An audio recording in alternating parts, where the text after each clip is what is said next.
വാർത്താ ദിനം ആരംഭിക്കുമ്പോൾ ആദ്യം നോക്കാം പ്രധാന വാർത്തകൾ. SSLC പരീക്ഷയിൽ 99.7% വിജയം. വിജയശതമാനം കൂടുതൽ കണ്ണൂർ ജില്ലയിൽ, കുറവ് വയനാട്ടിൽ. വിജയശതമാനം 99.70%. വിജയശതമാനം ഏറ്റവും കൂടുതലുള്ള റവന്യൂ ജില്ല കണ്ണൂർ. വിജയശതമാനം ഏറ്റവും കുറവുള്ള റവന്യൂ ജില്ല വയനാട്. 68,604 വിദ്യാർത്ഥികൾക്ക് ഫുൾ A+. സേ പരീക്ഷ ജൂൺ 7 മുതൽ, +1 ക്ലാസുകൾ ജൂലൈ 5 മുതലെന്ന് വിദ്യാഭ്യാസ മന്ത്രി. വിജയത്തിന്റെ മധുരത്തിലും കണ്ണീരോർമ്മയായി സാരംഗ്. 10ാം ക്ലാസ് പരീക്ഷാ ഫലം വരുന്നതിന് തൊട്ടു മുൻപ് അപകടത്തിൽ മരിച്ച ആറ്റിങ്ങൽ ബോയ്സ് സ്കൂളിലെ വിദ്യാർത്ഥി സാരംഗിന് എല്ലാ വിഷയത്തിലും A+.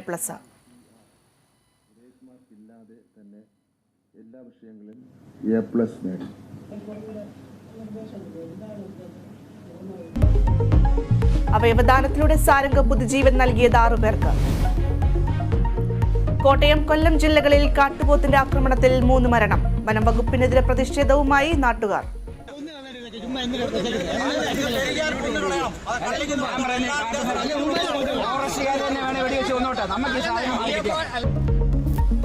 എരുമേലിയിൽ കാട്ടുപോത്തിനെ വെടിവെക്കാൻ ഉത്തരവിട്ട ജില്ലാ ഭരണകൂടം. കൊല്ലത്ത് ആക്രമണം നടത്തിയ കാട്ടുപോത്തിനെ ചത്ത നിലയിൽ കണ്ടെത്തി.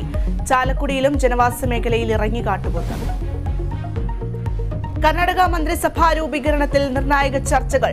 എല്ലാ സമുദായ വിഭാഗങ്ങളെയും തൃപ്തിപ്പെടുത്താൻ കോൺഗ്രസ്. ലിംഗായത്ത്, വൊക്കലിംഗ മുസ്ലിം പ്രാതിനിധ്യം ഉറപ്പാക്കും. സിദ്ധരാമയ്യയും DK ശിവകുമാറും ഡൽഹിയിൽ.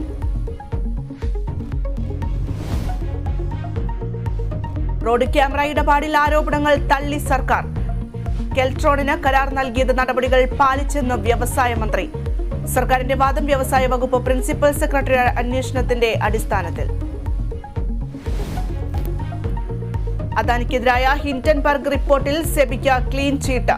സെബിക്ക് വീഴ്ചയുണ്ടായിട്ടില്ലെന്ന് സുപ്രീം കോടതി നിയോഗിച്ച സമിതി. ഓഹരി വില നിശ്ചയിക്കുന്നതിൽ കൃത്രിമം നടത്തിയിട്ടില്ലെന്നും റിപ്പോർട്ട്.